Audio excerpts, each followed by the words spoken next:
Good morning Year 6 and welcome to Friday's morning message. This is the last home learning message that I will be giving, as from Monday we'll all be back in school. Okay, so thank you for sending your work in and I hope you enjoyed the tasks that you did yesterday. It was lovely to see your ideas for World Book Day and the activities that you did, the masks that you made and the clothes that you made or wore.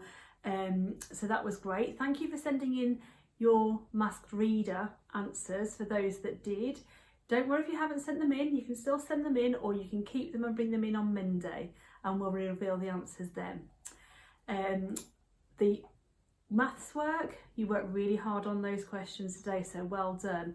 And the English, it was lovely to see those examples of the police report that you wrote. Okay, so well done, and thank you for the using the direct speech in there when you were recording what the witnesses were saying. So you've done really well, thank you.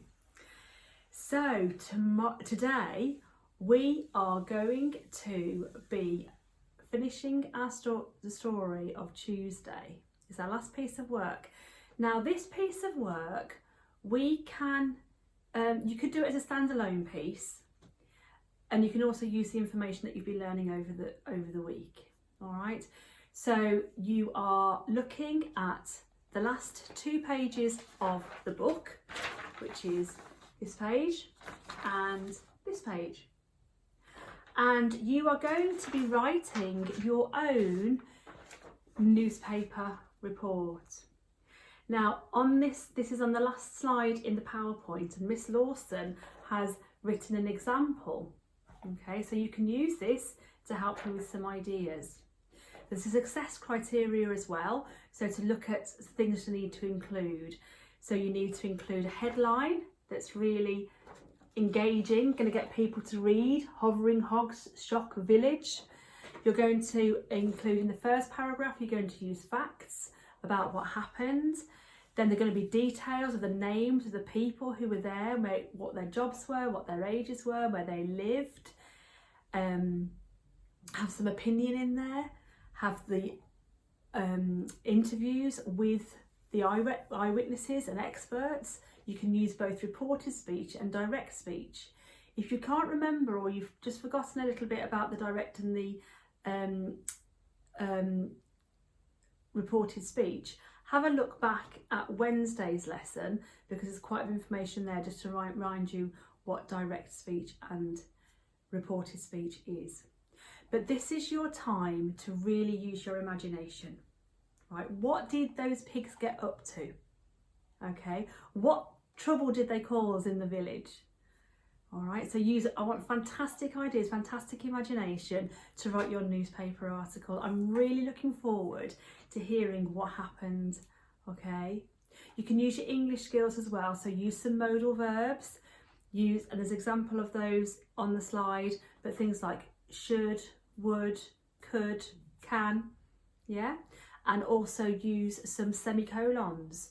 So maybe use a semicolon to have 2 sentences that they're quite short sentences, but you could put a semicolon in instead of a full stop and it would still make sense. Okay, so have a little think about that again as an example there.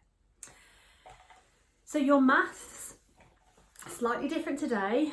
The PowerPoint has got the curves on for you still to keep those practicing, but you've got a skill check, which you normally do on a Friday anyway. So a skills check, and you sometimes do on a Friday. So the skills check, you can do that.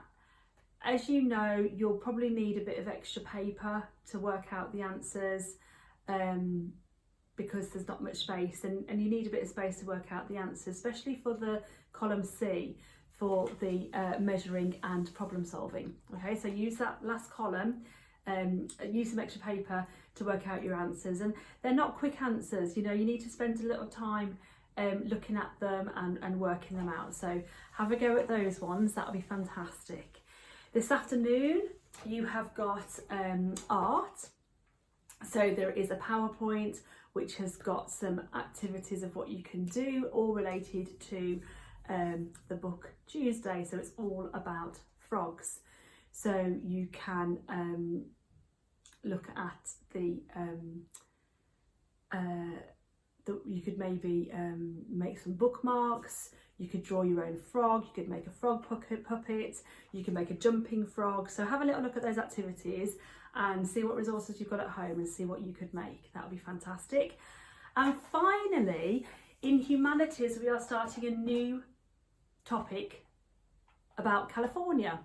So what I'd like you to do is to research 10 interesting facts about California. There are 2 links to some websites. There's a National Geographic for Kids and Cool Face Facts. So have a look at those 2 links, find some facts, okay? Find some really interesting ones as well, some ones that you think we might not know about. And that will be really great preparation for our humanities topic, which will be starting next week, about California, okay? So finally, I'd just like to say thank you to you and your parents and your families for all your hard work that you've been doing during lockdown. Thank you to all the members of staff at St Joseph's who've worked so hard to help with home learning and with school learning as well. And we are really looking forward to you coming back on Monday and having us all back together, where we can learn together, play together and pray together. So please send your work in, try your best, do what you can, and I'm really looking forward to seeing you on Monday, as are the rest of the staff at St Joseph's. Oh, and also thank you for the messages from Mrs Hickman. I will pass those on to her. She's doing really well, and it's lovely that you're asking after her. So I will pass those messages on to her, okay?